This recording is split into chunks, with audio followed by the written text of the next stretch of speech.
Šī māja 80 km no Klīvlendas no pirmā acu skatiena neliecina par nekādām represijām, taču tā izrādījās par šausmu māju 11 bērniem. Ohio štata policija atklājusi, ka jau vairākus gadus Šarona un Maiks Graveli, kas bērniem bija audžvecāki, adoptētos bērnus pa naktīm ieslodzījuši krātiņos.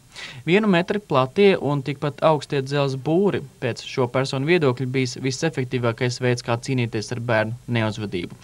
Neņemot vērā, ka dažiem no audžu bērniem bijis autisms un garīgā atpalicība. Iespējams, tieši kaimiņu vērība šos 11 bērnus vecumā no 1 līdz 14 gadiem glāb no turpmākām represijām. Mēs parasti pievakarē dzirdējām, kā bērni raud, bet mēs neredzējām, kas notika mājā. Nekas neliecināja arī par vardarbību. Tas ir vienkārši absurds, kas tur notika.